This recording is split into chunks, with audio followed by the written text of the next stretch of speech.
بونجور البنات، بونجور الفنات، بونجور الغزالات. كنتمنى كلشي يكون بخير وعلى خير. مرحبا بكم فيديو جديد معايا ووصفه جديده معايا. اليوم غادي نشارك معكم طورتيه اسبانيولا على حقها وطريقها.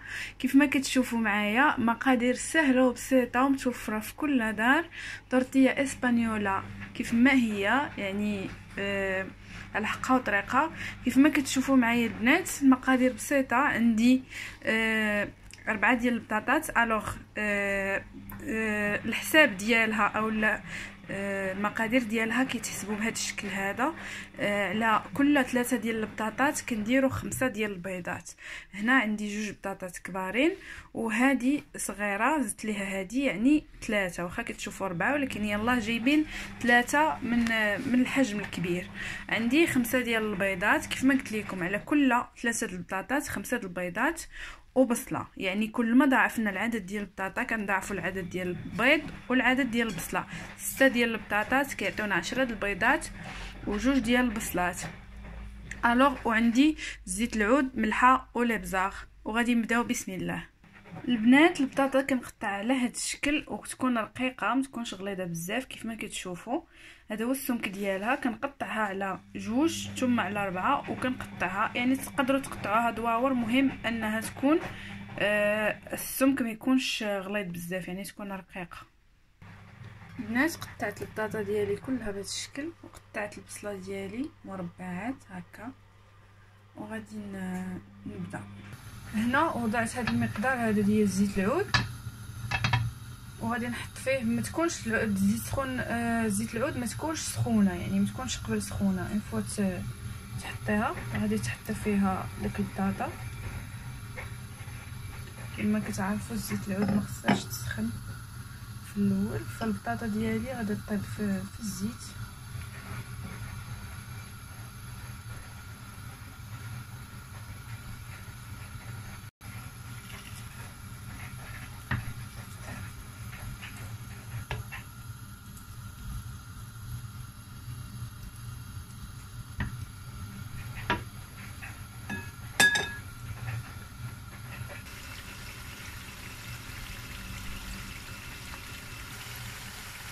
في هذا الوقت هذا البنات فاش كتوصل البطاطا ديالي المرحله ديال انني كنبدا كنقيسها، كتبدا تهرس كيف ما كتشوفوا كتبدا كتهرس.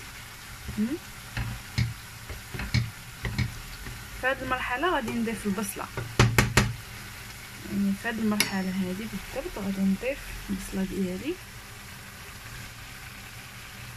غادي يكمل الطياب بجوج بينهم. كنضيف شويه الملحه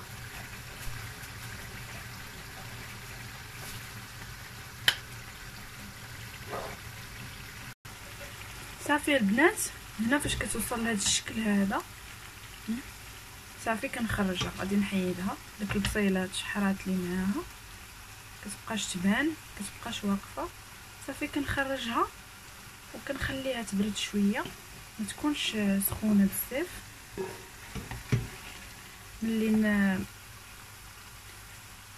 ملي بغي نديرها في البيض ما تكونش سخونه بزاف باش ما طيبش ليا البيض في الاول.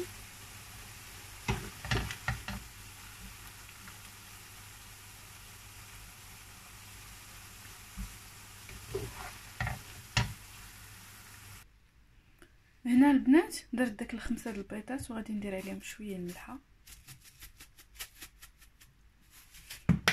وشويه د الابزاغ صافي. وغادي نحركهم مزيان حتى ما يبقاش يعني الصفر يندمج مع البيض، ما يبقاش يبان لي الصفر بوحدو والبيض بوحدو. صافي بعد ما خلطت داك البيض غادي نضيف عليه البطاطا والبصله ديالي وغادي نخلطهم مزيان. صافي كما كتشوفوا خلطتهم مزيان وغادي ندوزو المرحله ديال الطياب.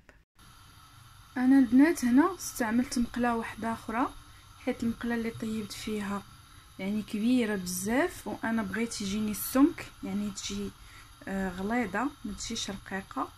باش تعطيكم الفورمه خصكم مقله تكون شويه غارقه ويكون فيها السمك، يعني على حسب واش بغيتيها رقيقه او لا غليظه. غادي نضيف شويه ديال داك الزيت اللي استعملت في البطاطا والبصله صافي وغادي نخليها تسخن شويه، وغادي نضيف داك البطاطا ديالي. صافي غادي نضيف داك البطاطا ديالي. في الاول البنات كتكون العافيه مجهده باش تعطينا داك الوجه التحتاني المحمر، ومن بعد كنقص باش نخليها كطيب على خاطرها، باش طيب لي من الوسط ما تبقاليش خضره بزاف. صافي كيف ما كتشوفوا هي شدات لتحت قطعت راسها. انا كنحركها. غادي نجيب واحد الطبسيل يكون الطبسيل يكون من الاحسن يكون يعني ملس ما فيهش شي نقشه ولا شي حاجه، وغادي نقلبها بحال هكا صافي باش طيب ليا على هذا الوجه هذا. هانتوما كما كتشوفوا صافي. وغادي نضيف ثاني شويه ديال الزيت نيت من هذه المقله صافي، ونحطها تحمر على الوجه الاخر.